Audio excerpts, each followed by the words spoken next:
I am Ferdinand Marcos, and I am the President of the Republic of the Philippines. I stand today on behalf of 110 million Filipinos. Magandang umaga po sa inyong lahat. May bisita po si Pangulong Ferdinand R. Marcos Jr. sa United Nations sa New York sa darating na ika-9 at ika-10 ng Marso.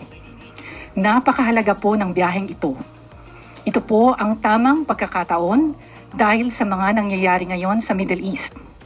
Ang UN ang pinakaangkop na lugar upang manawagan ng ating Pangulo para sa kapayapaan sa Middle East at sa kaligtasan ng lahat ng mga sibilyan, lalo na ng ating mga kababayan.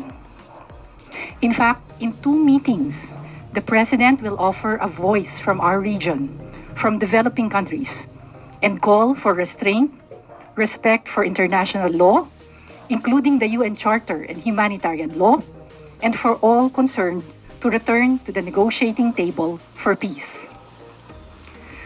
Magsasalita po ang Pangulo sa 70th session ng Commission on the Status of Women o CSW70. He will also highlight here the Philippines' commitment to promote, advance, and protect the rights and well-being of women and girls.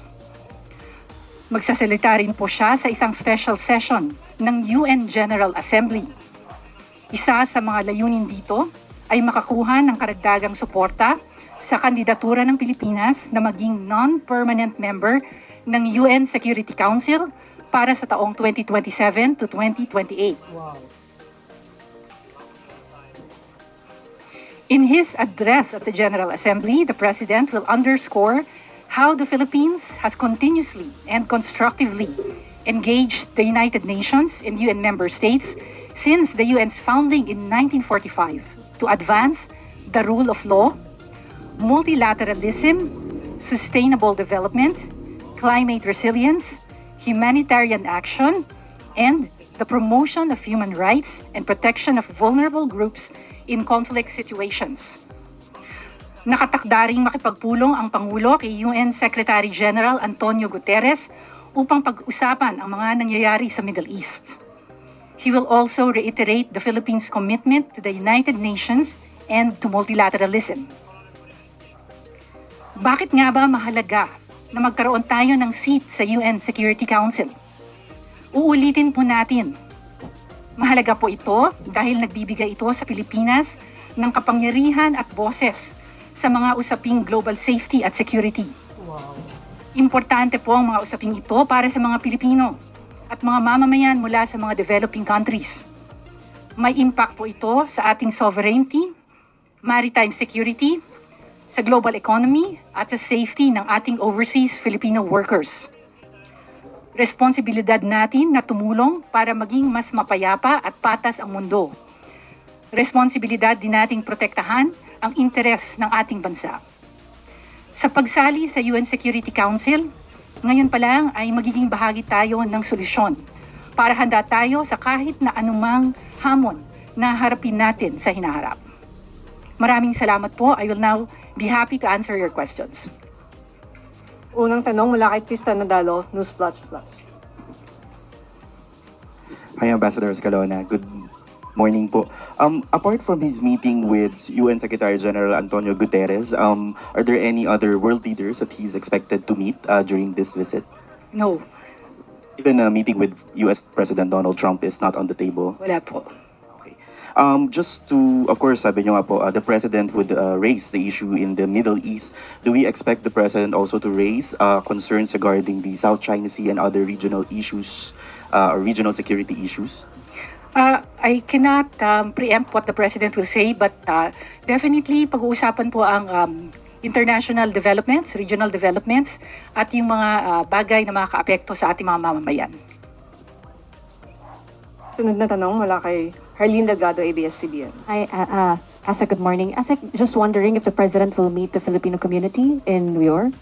Wala pong meeting with the Filipino community. Okay. And also, Asek, U.S. Treasury Secretary Scott Bessent said the U.S. was likely to implement a 15% global tariff this week. Just also wondering, Asek, if mabibring up ba ito ng ating delegation during the visit?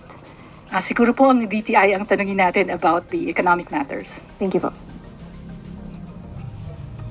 Sunod na tanong mula ulit kay Krista Nadalo. Ambassador, nabanggit po before ni Philippine Ambassador to the US, Jose Manuel Romualdez, that President Trump invited the Philippines to join the Board of Peace since relatable din po to sa nangyayari sa Middle East. Is this something that will be discussed also during the President's visit, itong invitation to join the Board of Peace? Ang pagkaalam ko po, pinag-aaralan pa ng Pilipinas yung imbitasyon na yan. Rafi Ayeng, Daily Tribune. Hi ma'am, tourism stakeholder, the Global Tourism Business Association is advocating for Filipinos holding valid US or Canada tourist visas to be exempt from regular visa processing when traveling to Japan and Korea. What's the take of DFA on this? I will have to get back to you on that, just to check and be accurate. And then, nasend na po daw kasi yung letter nila sa DFA. Opo. Balikan ko na lang kayo on that. Thank you ma'am. Ann Soberano, Bombo Radyo. Yusek, good morning. Sino-sino po ang kasama sa official delegation po ni Pangulong Marcos? Thank you. The President will be accompanied to New York by First Lady Luis Araneta Marcos, Secretary of Foreign Affairs Maria Teresa Lazaro, Secretary of Migrant Workers Hans Leo Kakdak, Secretary Carlito Galvez Jr., Presidential Advisor on Peace, Reconciliation and Unity, PCO Acting Secretary Dave Gomez, Senator Erwin Tulfo, Chair of the Senate Committee on Foreign Relations, at iba pa nating mga opisyal sa pamahalaan. Sunod na tanong mula kay Eugene Fernandez, IBC 13. Wala na. Okay na. Christian Yusores. Wala. Okay. Wala na pong tanong mula sa Malacanang Press Corps. Maraming salamat po, Assistant Secretary Angelica Escalona. Maraming salamat, Malacanang Press Corps. So yun mga kababayan, narinig nyo naman ang statement po ni ASEC, no? So guys, napakaganda ito. Bakit? Alam nyo naman po si Pangulong Marcos Jr. kung gaano kagaling magsalita po yan. Klarong-klaro. At mahalaga din mga kababayan, yung nabanggit ni ASEC, yung seat natin sa United Nations. Napakahalaga po yan, no?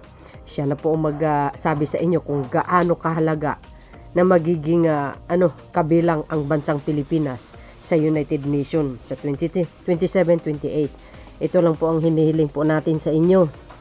Ipagdasal po natin na makuha natin yan.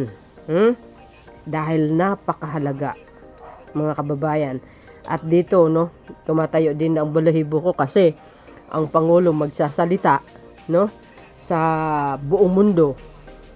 Siyempre, tungkol dito, kumbaga, yung panawagan baga, dito sa nangyayari sa Middle East. Alam po natin, ang Pangulo, pag nagsalita yan, talagang malakas ang impact yan sa lahat. At alam din po natin kung gaano kahalaga ang kanyang papel. Biro nyo yan, for the first time, sa Pilipinas, mangyayari yan. Wow! Tapos isa pa, yung tanong ng isang reporter, yung Board of Peace, di ba? Na, well, I think, siguro, na pag-isip-isip ang Pangulo, hindi natin alam kung ano magiging desisyon niya, at mahalaga yan, related dito sa kaguluhan ngayon. Kung isa sa mga membro niyan, malaking maitutulang yan sa buong mundo mga kababayan. Kasi bakit kamo? Siyempre bansang Pilipinas 'di ba? Na kaisa-isang Asian leader na isa sa mga natipuhan na magmembro, biro nyo yun. Kasi nakita nila kay Pangulong Marcos Jr. Kung gaano siya magaling magsalita mga kababayan. 'Di ba? So, yun, mga best, ano po ang kapalagayan nyo. Thank you guys for watching. Kayo na balang magkomento. Abangan po natin at subaybayan natin ang kanyang pagpunta sa Amerika. Don't forget to like, hit the bell para lagi kayo update sa aking mga upload videos. Bye, babus. God bless Philippines. Bye guys. Bye everyone.